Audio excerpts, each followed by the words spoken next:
Hey guys, welcome back to the Liv podcast. I'm your host, Liv, and I'm so excited to have you guys here. Another Monday, as you guys know, or if you're new to this podcast and you don't know, you may have to play catch up.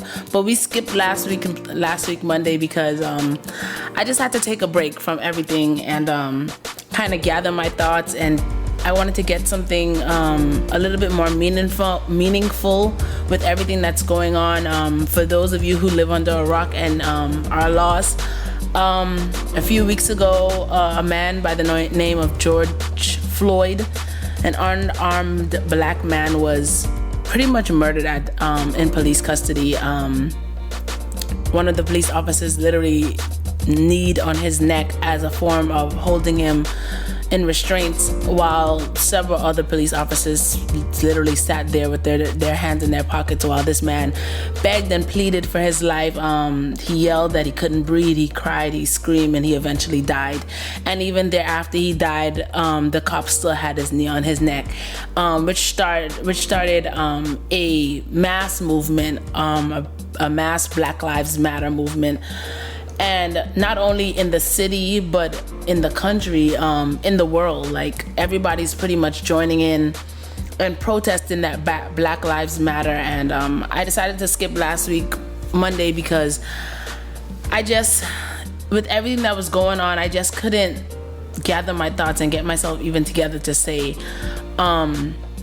post something that wasn't touching bases with what's going on. And I know it's pretty off base from my actual topic, because this is a relationship based podcast for those who don't know, and we pretty much share our stories and experiences to let other people know that you're not alone in whatever it is that you may be going through, whether it's divorce, abuse, anything. And it could honestly range from anything from your personal relationship with yourself, relationship with your spouse, your relationship with God, in this case, your relationship with other Black people.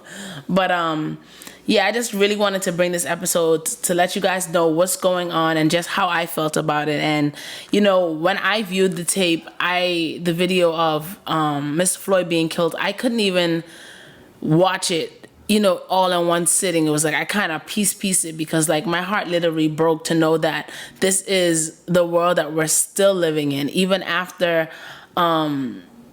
hundreds and hundreds and hundreds of years of slavery. And you would think with everything that has been done to the Black race, all the torture, all the abuse, all the oppression, that we would somehow be over this hurdle, which we're not. And it's sickening. And I swear, for like the past, when this all popped off, like I was just so depressed. And I was telling someone, like, I really thought that we were over this. I thought we were past this. Like these days I'm starting to feel like I'm in Montgomery, Alabama, with Martin Luther King. Like I thought that was the last of it, but clearly I was wrong and I was mistaken. And in all honesty, I have chosen to turn a blind eye to a lot of racial injustices in the past. So this is just me taking one step forward into the right direction, to just stay informed, stay knowledgeable, and keep other people updated. I still want to use my platform to let people know, like, this is what's going on. So I'm bringing in someone to have a conversation, because I always tell people, you don't know what you don't know, but guess what? The knowledge is out there for anybody that wants to get it. And so I brought someone in to have this conversation. He's a lot more knowledgeable with what's going on in the world. He's a lot more knowledgeable about this movement, about how long this has been going on. He's a lot older and I'm sure that he's lived through a lot more than I have. So we just have to get in the habit also of asking for help. Like, we're here to help each other. We're here to help each other. And if it's something that you don't know, it's probably someone that does. So let me introduce to you guys my uncle, who's here to have a conversation about racial injustices in America, and how did it start, where did it stem from, how we got here, what we could do to help So, stay tuned because I want to make sure that if I'm getting this information, I'm passing it down for other people to get the information. And I know I have a lot of Bahamian listeners, and I want to let you guys know before you maybe tap out. I know a lot of you guys think like, this isn't your fight. This has to do with America. But in all actuality, we're all black. The only difference is when our ancestors, other people's ancestors may have gotten dropped off into America, your ancestors, the slave train just stopped on a different island, and that's pretty much the only difference. You may feel like you don't have to deal with the same things because when you're from the islands, you're majority black. Like that's the population size. In America is a little bit more mixed. But I was reading a Facebook post from someone that a young lady that I follow, and she was just talking about all of the time she ran into discriminations and all other racial issues, being from the Bahamas, just with like customs and immigrations and trying to travel to and from her country to another country, and just how she's watched black people be treated differently when they were traveling, or harassed, or pulled into the back room for questioning, or more invasive screening. So whether you guys want to admit it or not, you guys are dealing with the issue too, and it's gonna continue to happen until we as a people kind of stand up for ourselves and show the world that we're not playing. Like, we will pull back our money, we will pull back our resources, we will protest like a lot of people are doing, we will post like a lot of people are doing, we will donate like a lot of people are doing, we will volunteer like I've seen a lot of people doing. So everybody has a part to play, and play your part. You don't have to be on the front line. If you don't have the funds, you don't have to be donating. If you don't have the time, you don't have to be the volunteer. But just make a conscious effort to do something. Do something. You don't want to look back on this movement 50, 60 years later and you did absolutely nothing to better our people or put us in a better place, because we all know we've been oppressed for years. This has been going on for years, and it's just, I'm over it, and I refuse to raise my kids to be absolute great human beings and respectful, and I teach them how to love other people, where they're growing up in a country, in a world that does not love all people. I refuse to raise my kids to turn around and have them gunned down in the street just because of the color of their skin. Like, that's not what's going to happen. So let me just bring him in, because I'm already getting a little I'm getting there. Every time I start talking about this, it bothers me that we're still having this fight. So I brought my uncle in to do a re-recording, because we recorded this episode and it mysteriously vanished off of my Mac laptop. So I'm back again. Say hi, Uncle Tim. Hello. So I'm back again, and we're just gonna touch bases on everything that's going on with the Black Lives Matter movement, the racial injustices, and our actual black history. So take it away, Uncle Tim. All right, good evening, everyone. Here to just talk briefly about some of the issues that's going on in our society today. Well, actually, in the United States and all over the world. Mainly here in the United States, we have a real issue with what we call systemic racism. And basically, systemic racism is embedded in our governmental system here in the United States, because and it's geared toward African Americans, because we were brought to this country as slaves. So we were brought to help build this country, or we actually built this country, and to work for free for our white slave owners. And we did that for just about 400 years, and so we helped build the wealth of America. And so a lot of people in high places, and some of our government officials, I can't speak for all of them, but most of them. Yeah, but they still have this notion that, we're not equal to our white counterparts, and we shouldn't share in the same benefits as they do. There's a thing called white man privilege, and basically, there's some things available to the white man that is not available to the black man, or they just try to keep them from us. Like what? Like for one thing, like equal justice. Yeah, definitely. When you commit a crime, it's known that when an African American commit a crime and a white person commit the same crime, usually the sentence is harsher for the African American than it is the white person. That's a well-known fact. There's a lot of literature out there on that, documentaries and so on. But when you talk about systemic racism, just take a look at, as we mentioned, our justice system, federal system, local governments, and it trickles all the way down. Lending institutions, housing markets, systemic racism is embedded in all of those things. I'm sure you heard the stories like people wanting to rent apartments in a predominantly white establishment or neighborhood. And they say the unit isn't available? Exactly. They say the unit isn't available. And then when a white person called, oh yeah, we got it's plenty here.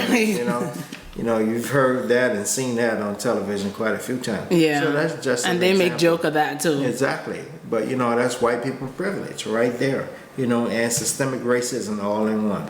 So systemic racism branched off because we were never supposed to have freedom. Correct. So the goal was for us to be slaves just indefinitely.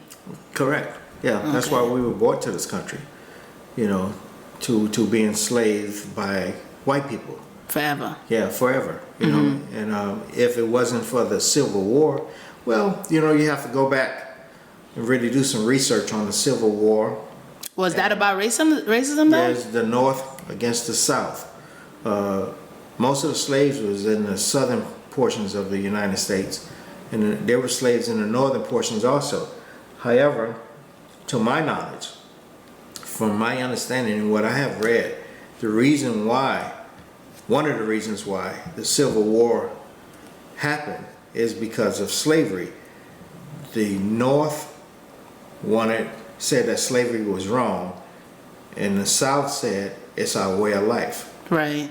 And you can't take away our livelihood. Those are just some of the issues that help create the society that we live in today. Right. Help mold and shape it.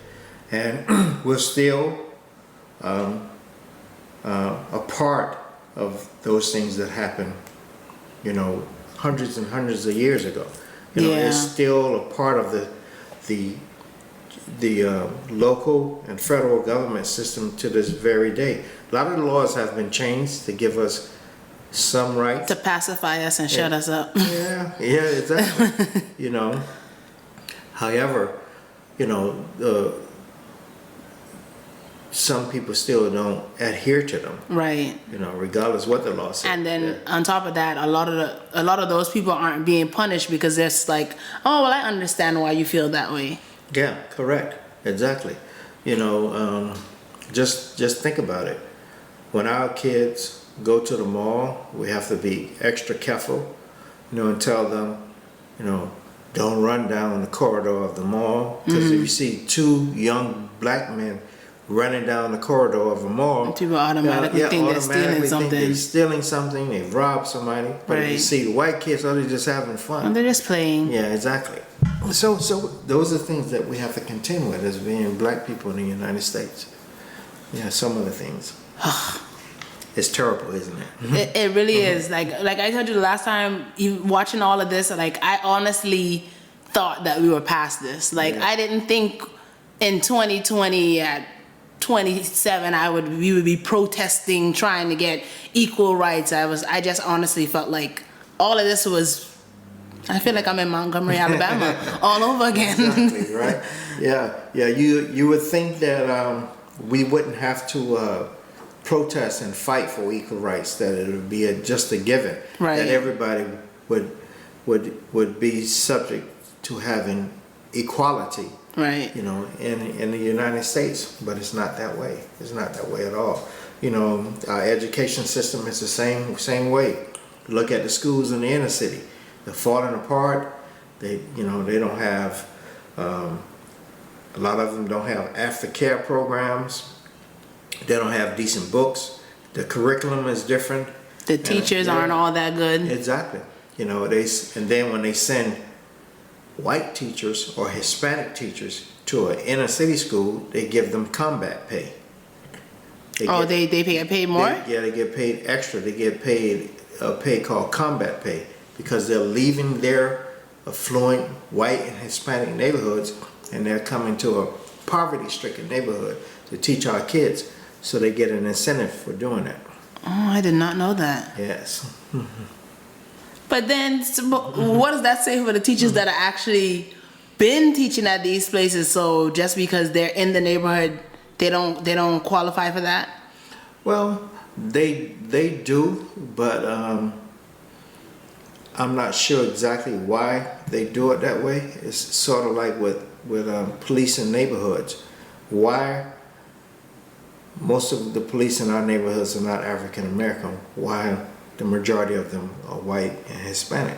Yeah, and especially if it's a well, like they already say, we already know their motives when they come into the neighborhood. Like Right. I feel like if you put someone that maybe grew up in the neighborhood, you know, they want to make a change. Whereas if you bring a white person in, they're like, okay, arrested. Exactly. Whereas a black person will be like, okay, I'm gonna give you a slap on the wrist, straighten, like, you know, actually talk to these young people or Right. whatever the case may be. So I saw an interview with the police chief in the city of Miami on the news the other day, and he was a undercover police officer, and he was a training officer for special force in the city of Miami Police Department.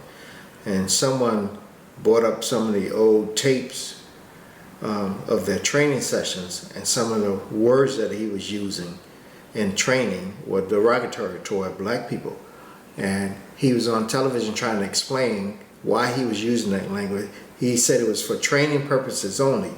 And then he went on to say to basically educate the public on some of the policing tactics that he's instituted since he's been chief. Like he says, he instructs his officers not to arrest African men for minor marijuana charges. Because he said he know African American kids and some Hispanics, or in a word, he would say, use marijuana. Right. And more than likely, when they get stopped, they may have marijuana on them. But he says, smalls them out. He's instructed his people to let them go. I don't know how true that is, but that's what he was saying. He was trying to justify the fact that he used those words during his training sessions. So now he's saying, well, look all the good I've done, and that was only for training purposes only. I am not a racist. People know me, da. So I don't know. You know, so But these, yes. if you train like that, if you're doing something over and over and over, once you get it onto what's actually to the field, you're gonna still use those slurs because you didn't train like that. Exactly. So that didn't make sense. Exactly, because if he's training his officers, Right.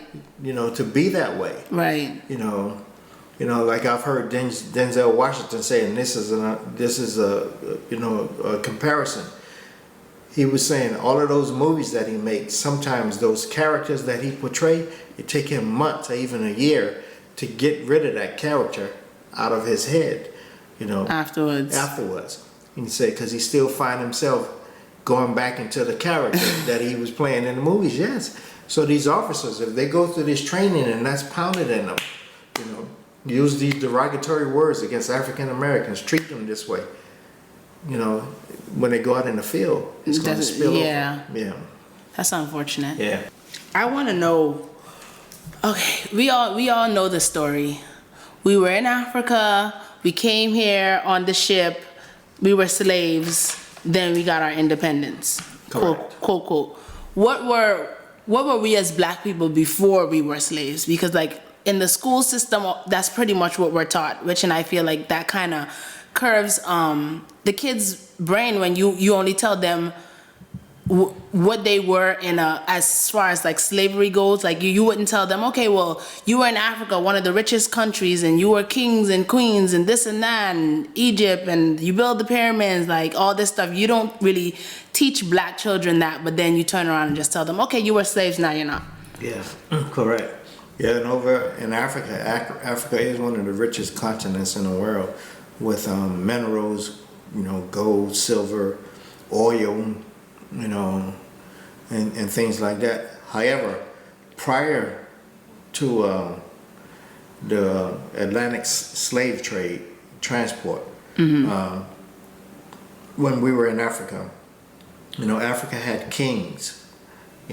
Africa had one of the largest trade routes in the world went through Africa, went through East Africa. We traded with the Middle East, Muslims, the Indians, people from India. All of those people in those regions, they were part of that large trade that trade organization that existed in Africa. And that's how some of the kings in Africa became wealthy, through trade. And now don't get me wrong, there were slaves in Africa that were enslaved by their own people, but slavery in Africa was totally different from slavery in America. How so? Yeah, slavery in Africa meaning is some of the smaller tribes enslaved themselves to larger tribes for protection, because there were wars and fights going on amongst themselves, the same way it is in any other country. It's just that it wasn't as harsh. Yeah, exactly. It wasn't as brutal, I was going to say, right. However, say you were a smaller tribe and you enslaved yourself to a larger tribe for protection, where you became part of that tribe. Eventually. You didn't want just a worker or a slave.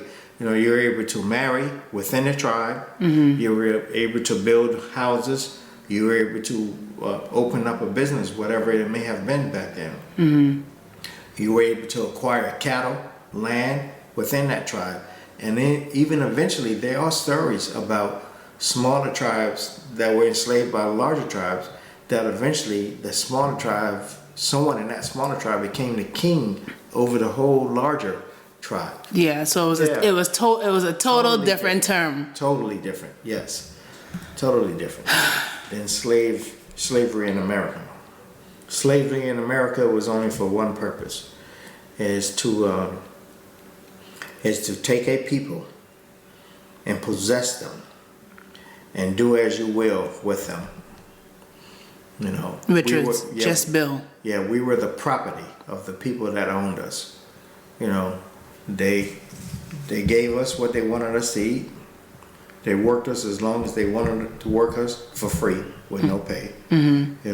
They took the women, either raped them or married them, impregnated them, sold the kids off to other slave plantations and other people. Some of the slaves were allowed to marry. However, if the slave owner was upset with the married couple, well, it was a well-known practice for him to take the kids and sell them. And if the father did something that he didn't like, he was humiliated before all of the rest of the slaves, meaning he was taken out, tied to a tree, and whipped to almost death. And that was a form of also of showing the rest of the slaves who's boss. Yeah, exactly. Or to stay in line. To stay in line, to keep you in line. Right. So with everything that's going on with like the police brutality, and let's just clear the air, all polices aren't bad. Correct. We're just speaking about the ones who are. But you feel like it's pretty much the same thing, like when an African American does something, like especially when it's maybe against another white person, they get such a harsh punishment to let the other people know, well, you remember what happened to that person that time? Same concept? Yeah, it is. It's the same concept. You know, just look at Colin Kaepernick. Mm-hmm. You know, he spoke up for injustice, brutality by police officers on African American men and their killings. And he used his platform. He's a professional football player, one of the best quarterbacks in the NFL. So he said, well, I'm going to take a knee during the national anthem. National anthem is some white people really take pride in the national anthem. Because it's made for them, not us. Exactly, it's made for them, not us. We were not included. Right. We were not included. That song was made just for them. But anyway, so you saw what they did to him. You know, he eventually, his contract wasn't renewed. They fired him, so to speak. And he has never played another day of football in the NFL since. So what they said is, okay, if you Negroes gonna act up, take a knee on our flag, on our song, we'll show you who's boss. Right. Who's the boss. You know? But and he wasn't even the only football player that was actually taking the knee, but because he started and he was the head, that's why they just, because no one else was fired. Well, two of the other players, they were treated similarly, but it's not as harsh. Right. They were traded. I think one of them was cut from the team. Right. You know, it takes some further research to find out exactly what it was. But yeah, but they received some harsh treatment also. So, and it's known for them to target the leaders, because it's the same thing with like Martin Luther King, Malcolm X. Like, it's as if you dismantle the top, everything will crumble. That's correct. So what about with Martin Luther King? Well, MLK, I've heard some stories and I've read some of his books. MLK,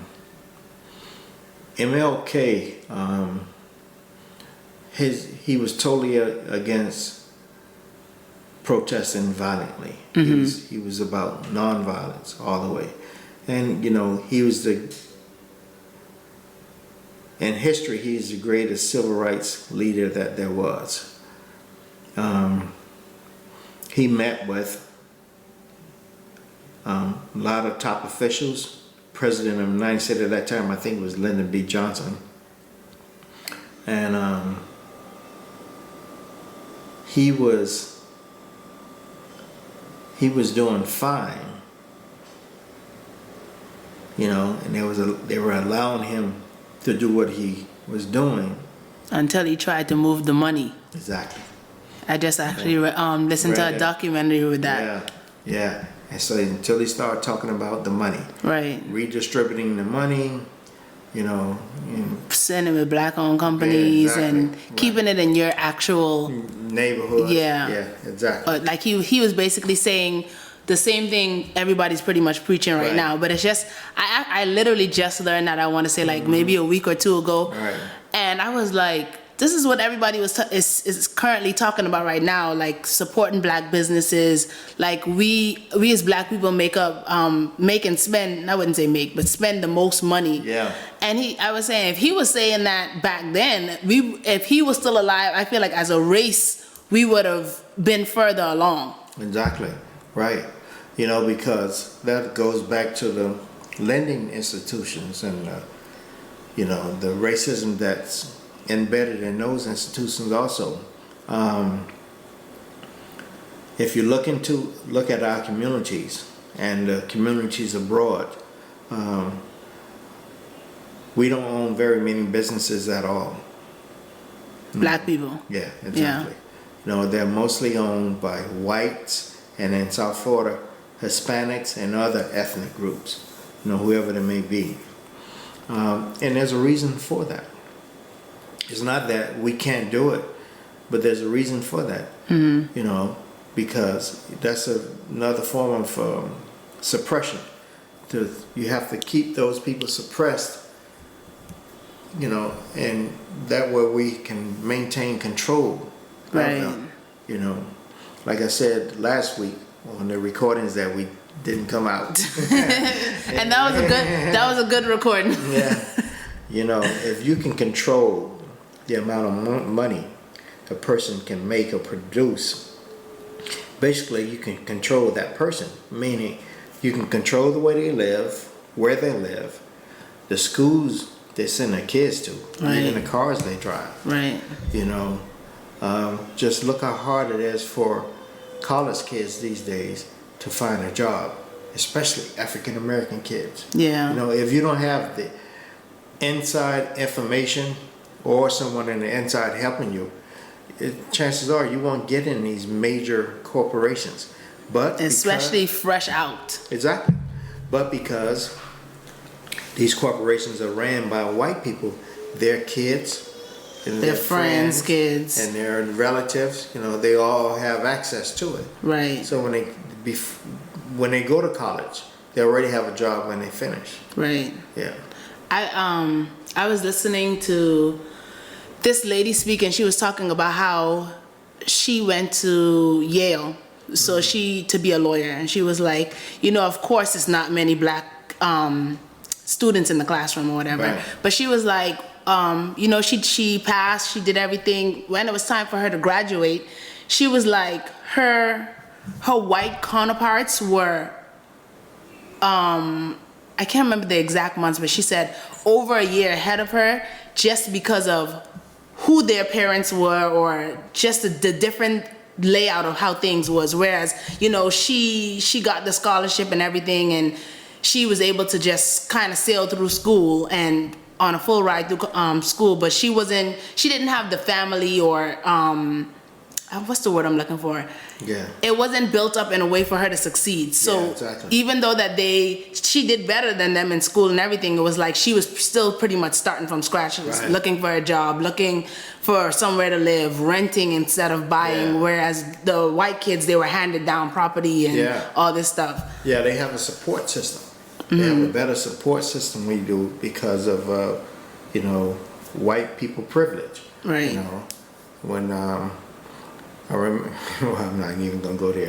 But anyway, you know, we had thriving communities in the United States, but they were dismantled, you know, by federal and local government. You know, just look at, I'm sure you heard the story of Black Wall Street, right? Just recently, after whole Floyd, I never heard about that.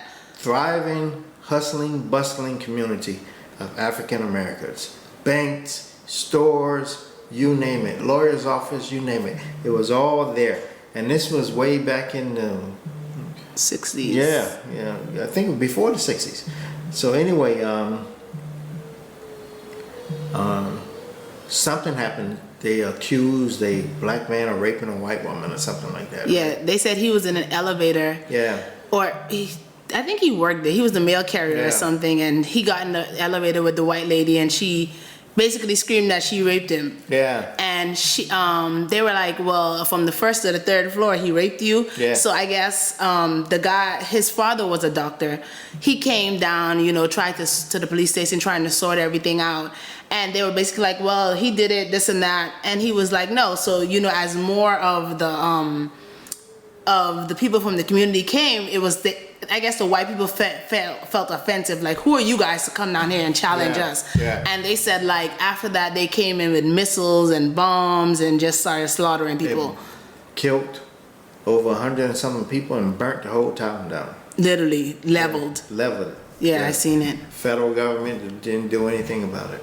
Nothing. Yeah, I heard they were like, well, I mean, it's unfortunate, but it's not really our problem. Exactly. But it's so funny that because of this, the whole situation with Mr. Floyd, it's like all of this stuff came on. I was, you know, we're the generation of social media, and I'm just scrolling like, why don't I know this stuff? Yeah. Like, and it compelled me to learn more about it, and, you know, just try to figure out what I can do as a black woman to actually help my race to get where we need to be.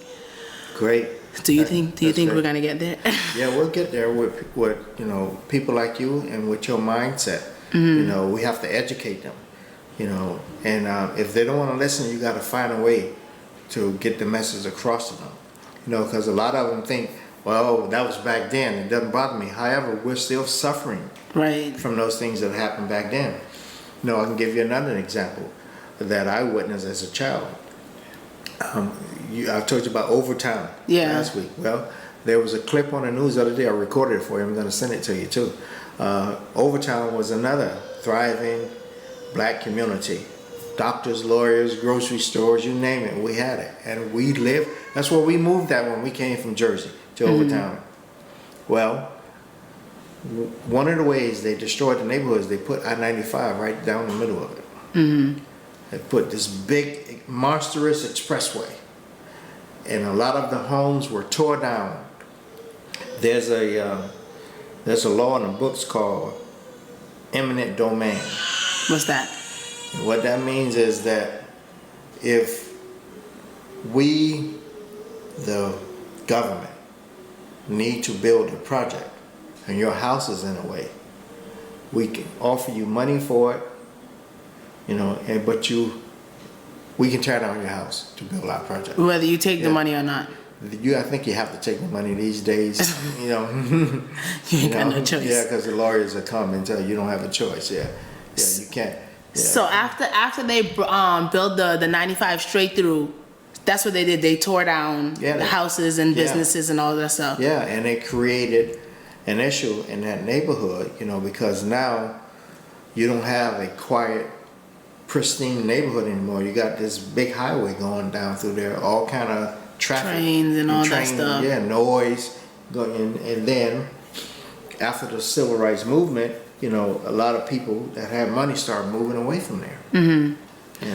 But so Overtown was like that before, they passed the letting the slaves free. Overtown was already there. Well, it was before the civil rights movement. Remember, the civil rights movements didn't take place. It wasn't that long ago, to 1965. I didn't like history class. Yeah. I'm noticing now it was because they weren't really talking about my history so much, but I didn't. I think I skipped history class most of the time. Yeah, see, I was born in 1959, so I was a young kid, but we were living in Overtown then, during the civil rights movement. I remember my parents coming home, and talking about the assassination of John F. Kennedy. Kennedy was in the White House, I think, during the civil rights movement. Yeah. I got to brush up on my history classes too, Vincent. Yeah. But anyway, all of those things took place, and all of those things, that the government orchestrated to basically suppress African Americans back in all the way, well, it's been happening since 1619, since we came to this country, but back in the 30s, 40s, 50s, and 60s, all of those things that they did to keep us suppressed, there's still a trickle effect today. Right. From those laws that they came up with. Like I told you about the Jim Crow laws. That was after the abolishment of slavery. What was the Jim Crow again? Jim Crow was Southern laws that Southern states passed to keep, no, they wasn't passed. They were just practiced to keep African Americans enslaved. Meaning, June 19th is the day of emancipation for black people. Yeah, which we don't celebrate. Exactly, and that's the day Donald Trump wants to have his walk through. Yeah, through Tuskegee, Oklahoma, Black Wall Street. Yeah, he's something else. Yeah. So he's saying he's not doing it for a racial reason, but right. But you picked that day and that time. Yeah. So. And basically they were saying that in the southern states, you still wasn't allowed to use the same water fountain as they drank out of. They had separate water fountains. White and black. Yeah. When you rode the train, you still had to ride in the back. You had to use separate bathrooms. When you went to a restaurant, wasn't allowed to sit up front. You had to sit in the back. Those are all Jim Crow laws. And those fell off with Rosa Parks? No, those Jim Crow laws, they didn't actually cease to be practiced by the southern states until, I think, Vince, the early 70s. So you see, that wasn't long ago. Right? Yeah. As a race, what could we do to like help speed this process along? Because I'm about tired of this racism talk. Yeah, I know it. Yeah, I know it. It's very disturbing when you sit down and think about it, you know. And I remember you mentioned that, you know, you all that grew up in the Caribbean, you know, in the Bahamas area, you guys were not subject to systemic racism as much as we were, Right. you know, because, you know, from far as you can know, all of your elected officials basically were Bahamians, black Bahamians. Right. You know, maybe a few white here and there. And a lot of the Bahamians, I wouldn't even say Bahamians, a lot of the island people, they feel like this isn't their fight. Right. Just Yeah. BS. Yeah, it is. But it is their fight. It's their fight more than anybody else's fight because, you know, we're all one people. You know, the Caribbeans, the African Americans that's in the Caribbeans, their you know, great grandparents were slaves also. You know, they were brought to those islands. Those islands were sugar cane producers, and Coconuts. Coconuts. They had all kind of stuff growing over there. You know, and that's why they were brought to those islands. They were brought to those islands to work as slaves. And then they got the independent from the British. You know. Yeah, exactly. So what can we do, Vincey? What could we do? What we can do is we can check, you know, like I stated before, you know, local organizations like the NAACP, Black Lives Matter, the ACLU. What's the ACLU? The ACLU is the American Civil Liberties Union. Okay. Yeah. ACLU. Yeah. You know, and they're heavily involved in helping to organize, you know, groups of people to research this systemic racism stuff, research job opportunities.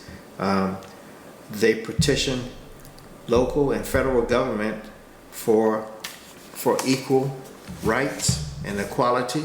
You know, those are some of the things that they do. You know, and they have lawyers To help black people. Yeah, yeah, they're large organizations. So, yeah. I need to look into that because I didn't know about all them. Yeah. So what about the NAACP? What do they do? That's the National Advancement and Association for Colored People. They're one of the older ones. They do the same thing. You know, they speak out against injustice of people of color. I wonder if they have Instagram. They probably have Instagram. I'll follow them. Yeah, they do. Yeah, they do. I told you, I don't like to read, but I'm like an audio person. Like, it could be playing, and if I can watch it, like, I already got it. Yeah, I didn't like to read either. My cousin came home from college about 10 or 15 years ago, maybe. And he took a course in African history, and he went to Northwestern University. And he gave me this book on the Atlantic slave trade. And I've been hooked ever since. Yeah. What is it about, though? The slave trade from Africa to the Americas. And how it all happened and all that How stuff. it happened, how brutal it was, and how that slavery already existed in Africa. However, it was just totally different from what it was when you got to the Americas. You know, and how the Africans participated in the slave trade. However, you know, because they were manipulated. I heard that it was a boat, and the boat was named Jesus, and they was like, "We're gonna take you to see Jesus." I wouldn't doubt it. Yeah. I wouldn't doubt it. Yeah, well, the Muslims, that's one of their beliefs. You know, that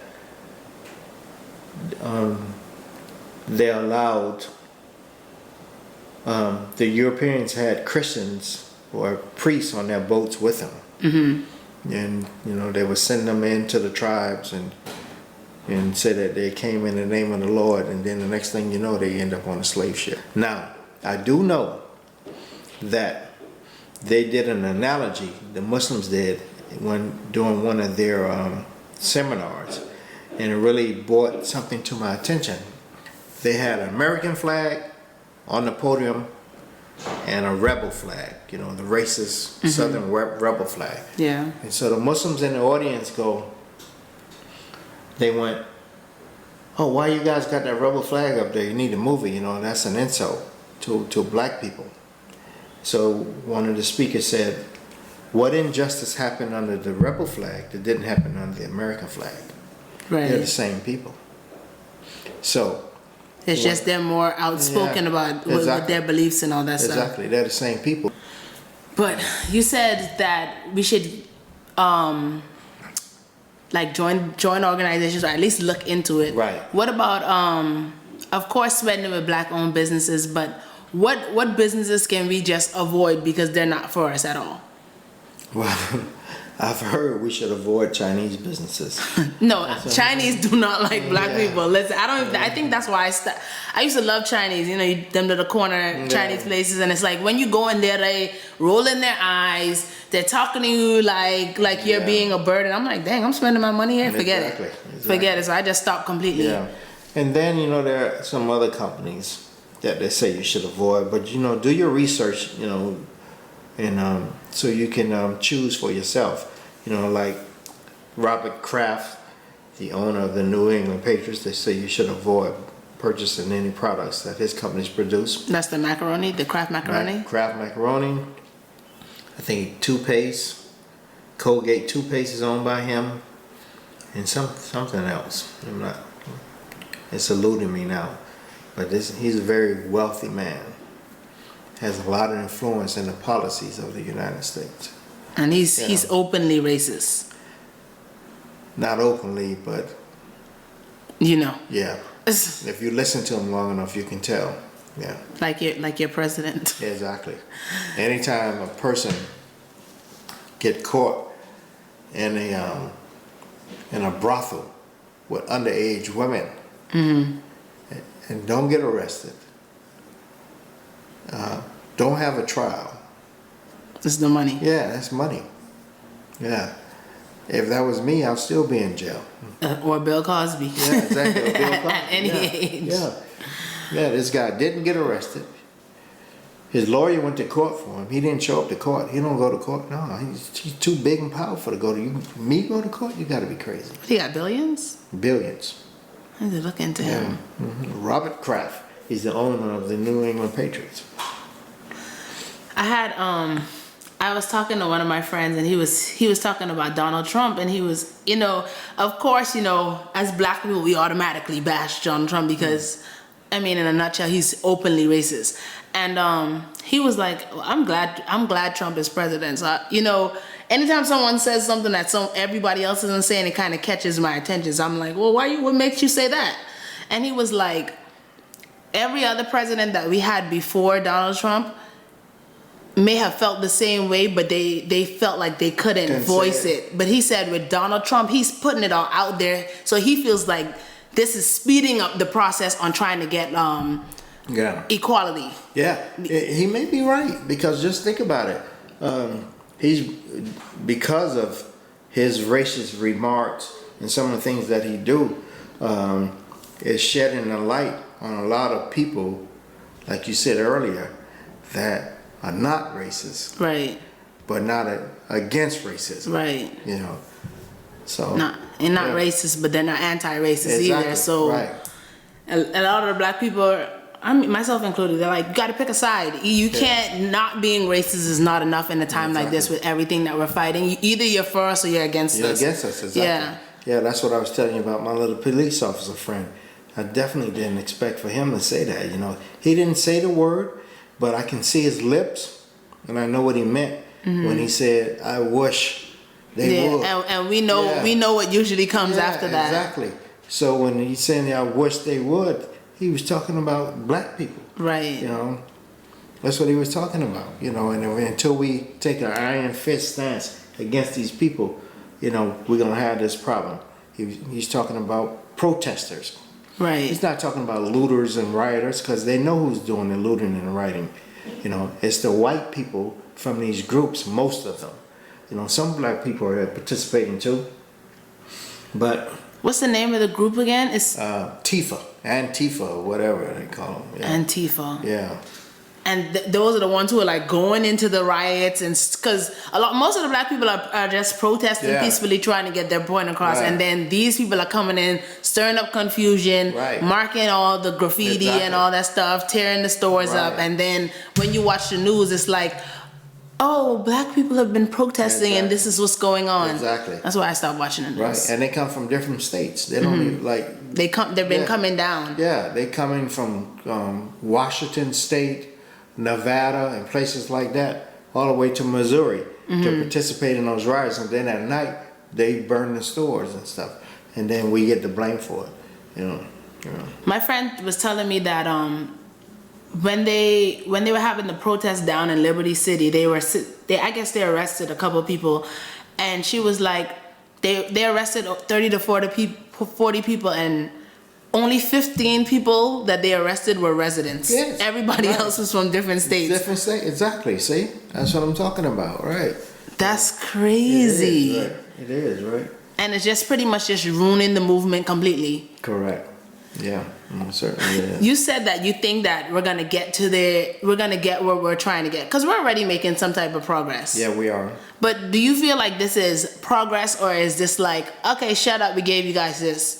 All right, you can calm down, we gave you guys this. We have to keep the momentum up. You know, we can. Things will settle down. You know, there won't be as many protests. However, there has to be laws changed in order for us to make progress. Number one, we got to hold these police officers accountable for killing these black men and black people, period. You know, like the Breonna Taylor. They published the police report on the news. Did you see it? I heard about the story before they even published it. And I don't watch the news. I really don't. Yeah. Well, most of it was blank. Yeah. The police report, and they go, what were the injuries sustained by Breonna Taylor? You know, I guess I said the victim. Guess it's blank. She was shot eight times. 8 times, and you leave that blank. The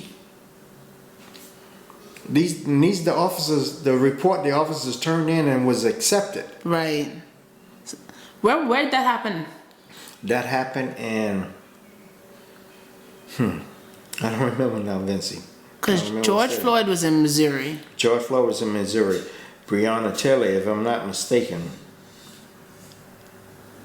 I don't remember reading anything about where it was, but I seen all the information, and the mom spoke out, and she said, I think it was in Kansas City. Kansas? Yeah. I need to. We're gonna link that to the show notes. The mom spoke out, and she said after they gave her the news of what happened, they didn't tell her that the police officer even she was killed by police officers. They asked her, do you know if she has any enemies? So I don't know if they were trying to cover it up or trying to create a whole story, but she said at the start of it, she didn't even know that that's how it went down. Right. But I remember you also telling me that the police officers, I don't know if it was you, they actually set out to target, it's the systemic injustice. Yeah. So they have to actually go out and find these people. But not necessarily that they have to be black, but. Well, I think I mentioned in New York City had a policy called Stop and Frisk. So, and what that basically meant was, if you saw any African American males walk in the street or Latino males walk in the street, certain neighborhoods, certain hours of the day, they had the right to stop them and search them for no cost if they're just walking while being black. Right. You walking down the street, here's a cop stop you. You may have a joint or something in your pocket. Now you're going to jail for 1 stick of reefer. Yeah. You know. Or you may have back child support payments. Now you're going to jail. So you see, that's systemic racism, because now you have a African American male with a record. Okay, so that's 2 strikes. Right. And then if they go to prison, that's 3 strikes. So once you get those 3 strikes, basically you're no longer a threat, to white people, because you can't work. Right? You have because you have a criminal record and you're a black man.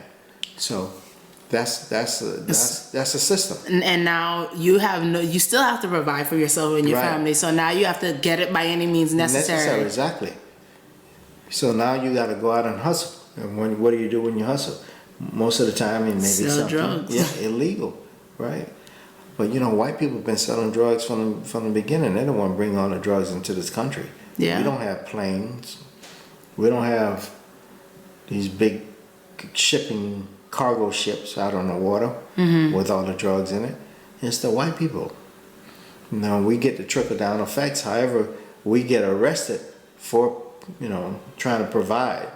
And actually selling it where it's not even the head of the problem. Exactly. You just kind of get in the bottom and then you mentioned before even with the once they're arrested the difference in the sentencing. Yeah. The punishment is different.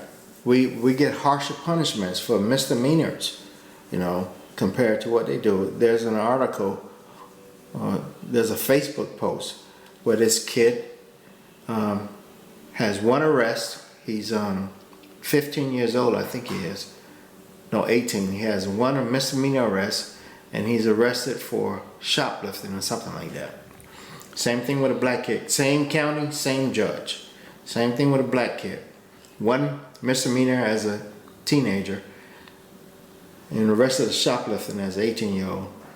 The white kid get 4 months probation. The black kid, I think, got 28 years for shoplifting.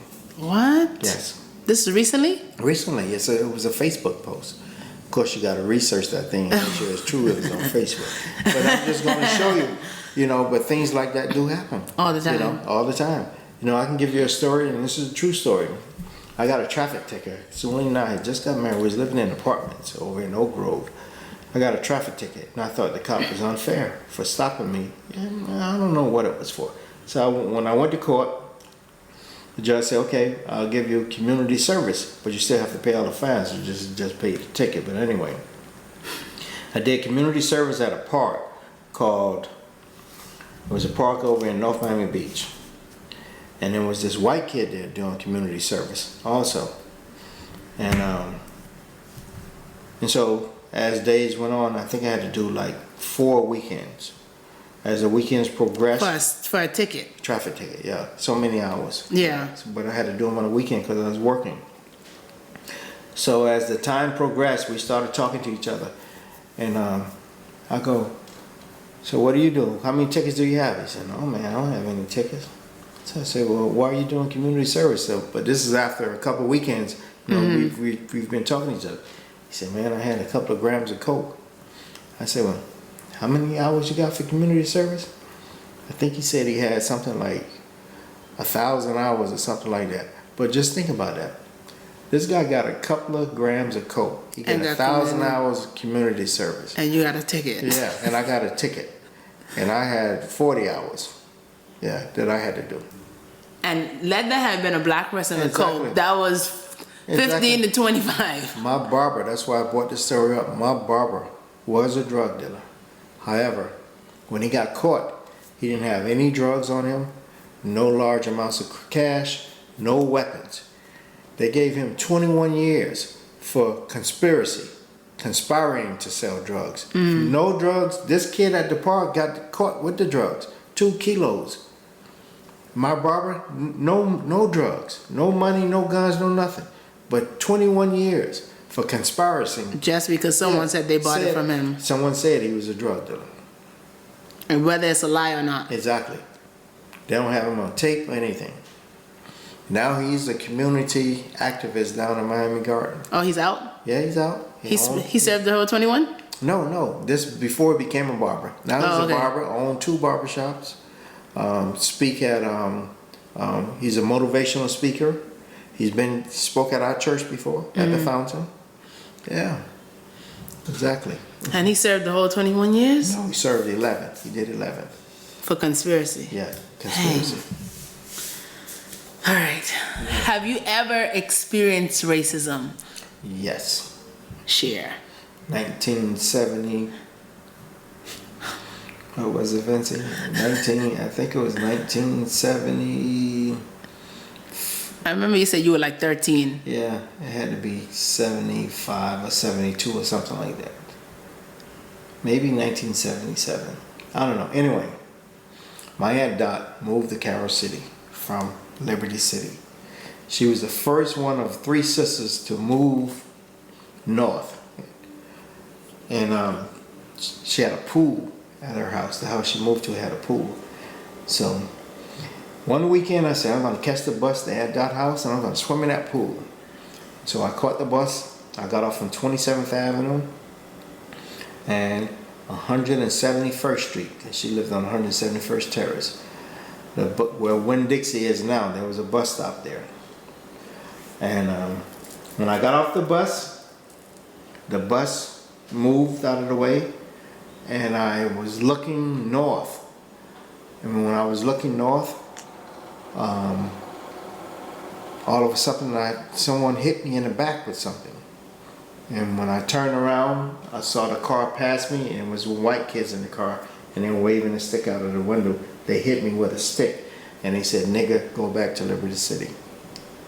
And that was your earliest. That was my earliest, and that was my introduction to racism. Yeah, I had never experienced racism before. Did that curve the way like you kind of looked at everything from then on? Yes, it did. Yeah, it did. I didn't say last time. I remember I asked you, but I remember the first time. I mean, of course, I wouldn't say the first time I experienced racism because, of course, I'm black. As soon as you walk into the store, they're following you. Right. Like, so I feel like that's the norm. But we as black people, I feel like we get used to that. Like, at this point, I'm pushing 30. It doesn't even bother me anymore if I'm walking in the store and then they're walking behind me. I know I'm not stealing anything. I dare you to accuse me of stealing something because I know my rights. Right. So I would just sue the company. Like, I wish you would. But I remember I was at work, and at that time I worked like crazy hours. Just being the manager of the store or whatever. And there's certain things that I would prefer. I would decide, okay, well, I'm not gonna work today. I'm gonna work at night or overnight to get more accomplished when the store is closed. And I pretty much worked from like 9 at night to like 5 in the morning. And as I was coming out, I'm in uniform because they stress that, like, if you're gonna be there when the store isn't open, still have on your uniform just in case anything were to happen or whatever. So I had on my uniform. I'm walking out. I'm locking up the store. Everything. I had the keys in my hand, and I see this police car pull up, flashlight. I'm looking back. At that time, I wasn't really startled because I thought it was pretty obvious that I worked there. I have the keys in my hand. I'm locking the door. I have on the shirt and everything. And he was like, "What are you doing?" This is a white police officer. And I was like, leaving work. He was like, "You work here?" And I'm like, "Yeah." He was like, "Can I see some ID?" So I'm like, okay. So he takes my ID. I'm standing there. He goes to his car and everything. And I guess he's kind of like running all of my information. So he comes back and he's like, I'm just gonna write down your information. He's just being so nasty, and I'm just saying in my head, like, what is all of this for? He writes down the information, and he was like, "If anything comes back, I'll contact you." And I'm like, so I go. It's like 4:00 in the morning. I drive home, and I'm telling my boyfriend about it, and I'm like, I don't know, maybe I did something wrong, or maybe I looked suspicious. And he just shook his head, and he was like, "That happens to me all the time." Yeah. Yeah. So I was like, but that was the first time I was like, I'm a woman. Like, I more so know that this happens with like black males, and I'm like, yeah. And ever since then, like, that just left a bad taste in my mouth when it comes to police officers, because even if you were concerned as a police officer, you could have just handled it better. Like, okay, sorry I bothered you, or sorry for wasting your time. You're good to go, ma'am. Something is like, you did all that.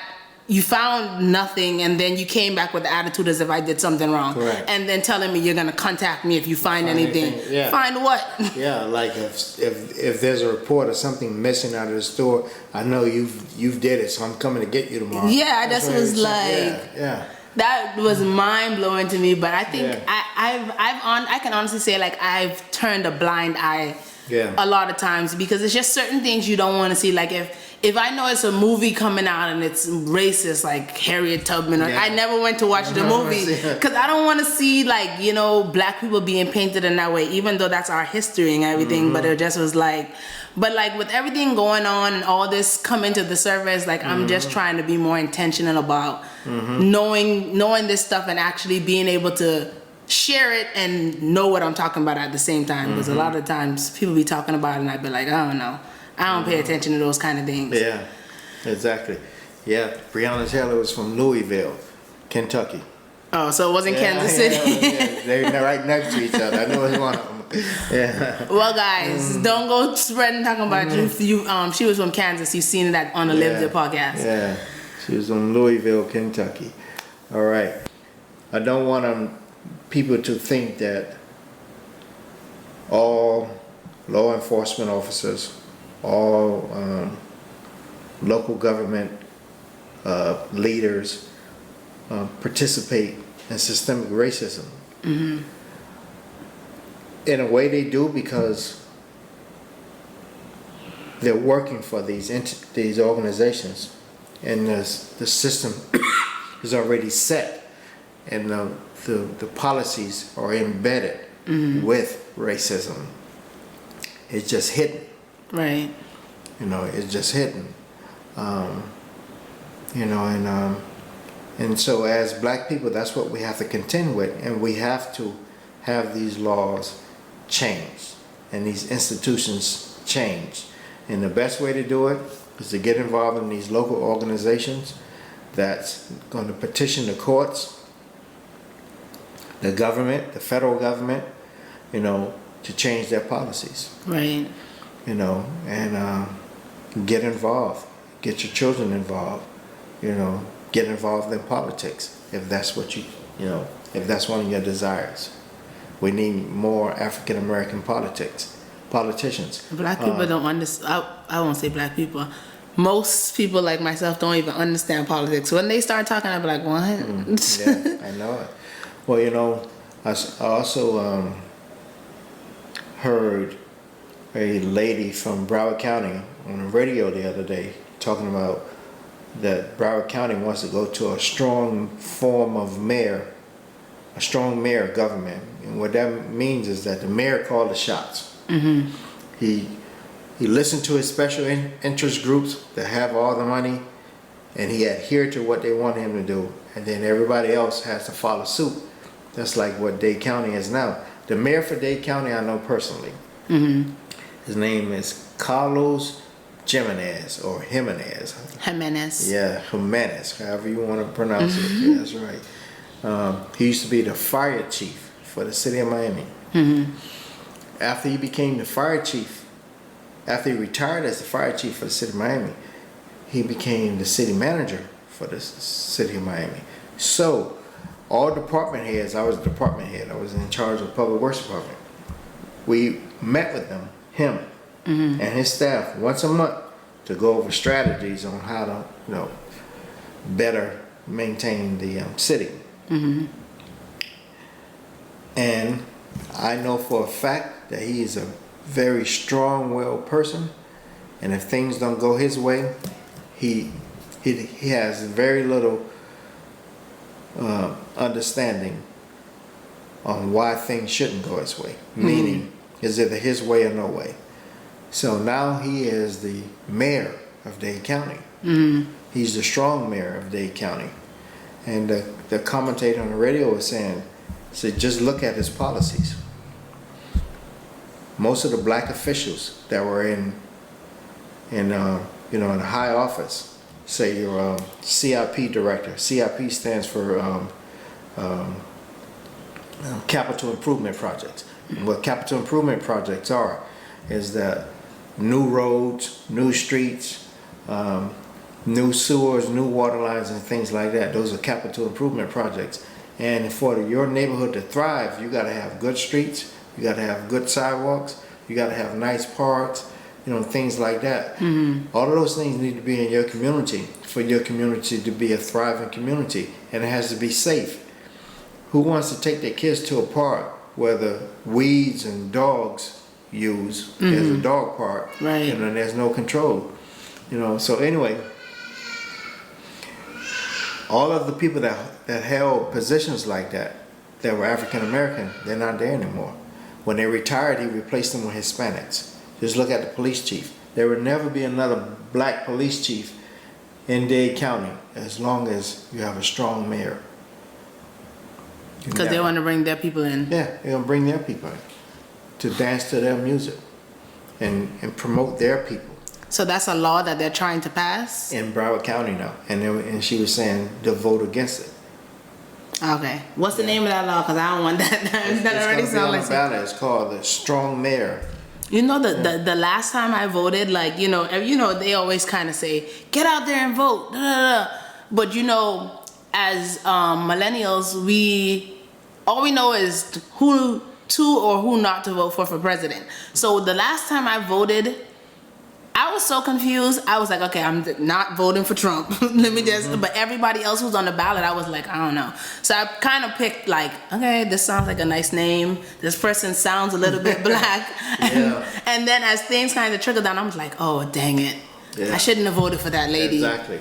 So you still got to be knowledgeable about that. Yeah, we do. We have to research the candidates and know who we're voting for. Yeah. I got one more question for you. Okay, so you remember? I think it's called restitution, like paying back what's owed. They did it for the Seminoles. Well, they gave a portion. Yeah. Do you think that'll happen with black people?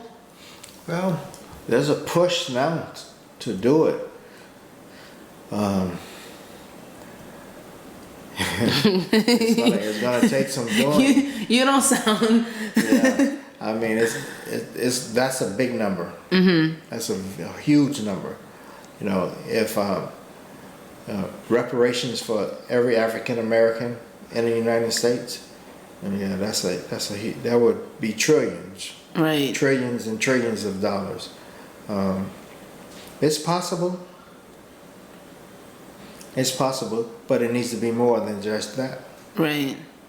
Yeah. Because I remember you were saying that the Seminoles weren't too happy with what they got. No, they were not. I mean, they got small portions of the pie. Whereas they own the whole pie, and then you cut a slice and say, "Here, this is for you." They owned America. They owned Florida, the Carolinas. Every state in the United States was inhabited by Indians when they got here. Right. And they drove them out, killed them off, put them in small reservations. And okay, now you can have this. Well, guys, we're gonna wrap this up because we could go on forever. But I do want to thank you for not only doing this, but doing this again. Okay. And just sharing your knowledge, because that's what it's all about, and that's what. Although this isn't my topic, my vast topic that I go week to week, I still wanted to kind of just touch bases on this, because if I know it, I want to share it, and I brought you in because it's a lot that I don't know, and clearly is a lot that you do know. So I do appreciate you being here. Mm-hmm. All right, you're welcome. Just to kind of touch bases on our actual relationship topic. How long have you been married? 33 years. 33 years. Same wife. Same wife. First marriage. Last marriage. Okay, see guys, he's credible. I won't bring just anybody on the show. But I appreciate you, and we'll play catch up. Okay. Tell the audience bye. Bye. Have a good evening. Wasn't that good? I keep telling y'all, like, my uncle's so like intelligent. He knows his stuff. Like, I love talking to people who know facts and dates, and like, I love it. I love talking to older people. But yeah, that's gonna wrap up this episode.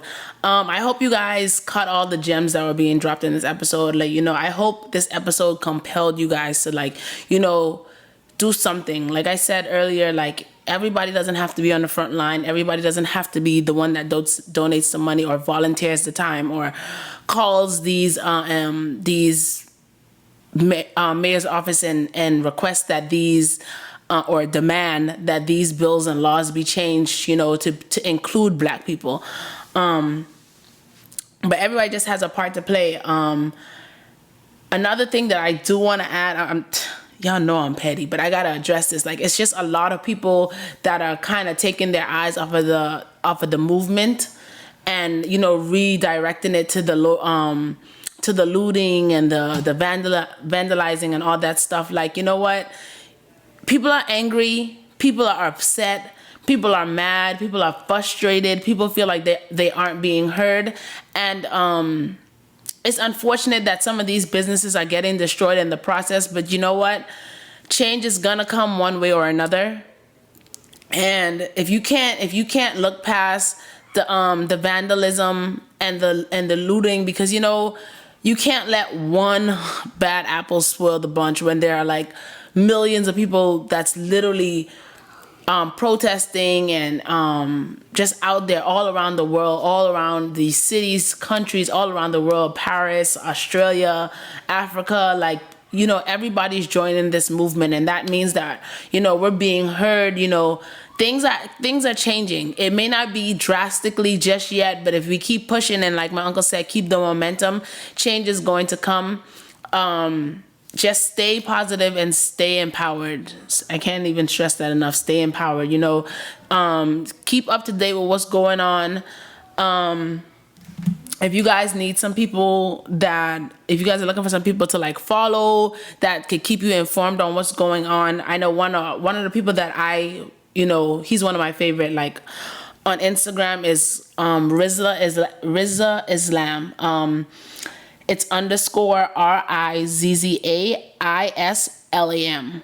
And he's on Instagram and he knows his stuff. Like he come with the facts. He's out there. He's in the streets. He's donating. He's doing it all. Like he's really trying to spread awareness on all of the things and that's been going on for years and years, and all the oppression, and just kind of unveiling, what the government has done to our people over the past all these hundreds of years. And he's giving solutions on what we can do to speed up this process, because like I said, I'm tired. Like I don't want to be fighting for this at this time. I just feel like we're supposed to be over it.